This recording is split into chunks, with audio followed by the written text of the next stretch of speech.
Attachment is a deep emotional and physical bond that someone feels for another person. This bond normally first appears as our connection to our primary caregivers, like our mom or dad. When we are born, we form a deep attachment to the person who feeds us and cares for us. This connection is hardwired into our brain and exists as a way to ensure we are safe and cared for when we need it most.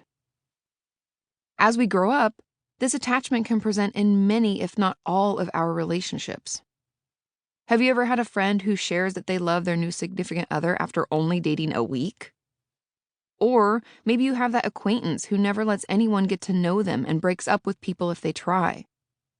Those behaviors are symptoms of the attachment they developed when they were an infant. Since this early connection to others seems to find its way into most of our relationships, of course this can be an issue in therapy.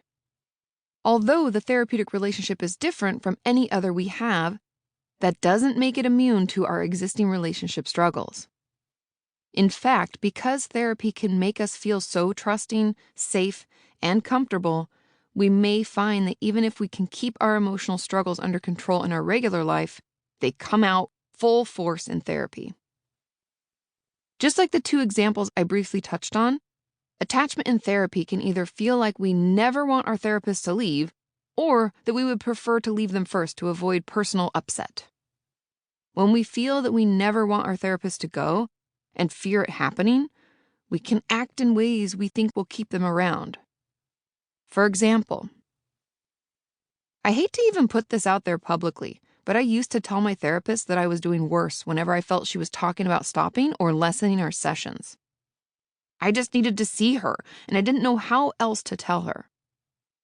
We can want them to stay around so badly that we may even hurt ourselves to get them to stay. That's why there is so much shame and embarrassment associated with attachment, and why we need to talk about it more. Wanting someone to stay doesn't make us wrong. It merely tells us that we didn't get our emotional needs met as a child. Once we understand where they come from, we can feel more validated and hopeful about making those upsetting urges stop. Where does my attachment urge come from? Research narrows the period our attachment develops to our first 4 or 5 years of life.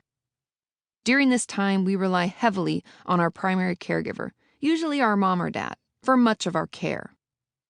When we cry, they come to our aid, and when we are hungry, they feed us. When we feel we can depend on them to meet our physical and emotional needs, we form a secure attachment and feel safe to go out into the world and connect with others. Having this secure attachment means it's not likely that we will worry about our therapist leaving or struggle with intimacy with others. If when we were young no one came when we cried, or our caregiver was not consistently there when we needed them, we might form an insecure attachment.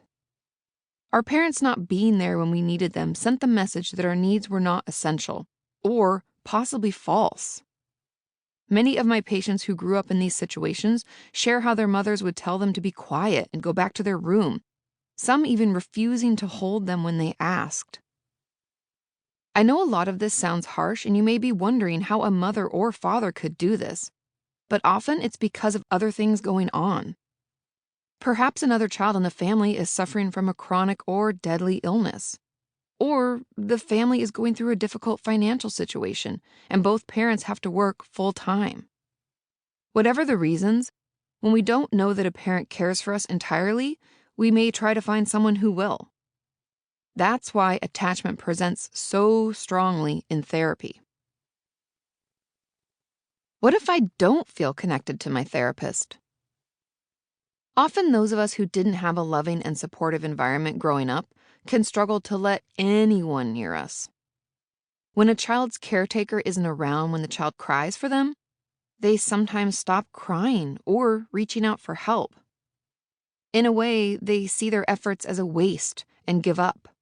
Therefore, instead of the previous scenario where we want to be closer to our therapist and see them more often, many patients have a hard time connecting at all. Struggling to let people in can make therapy tricky, because if it doesn't feel safe to let someone close to us emotionally, our therapist won't have enough information.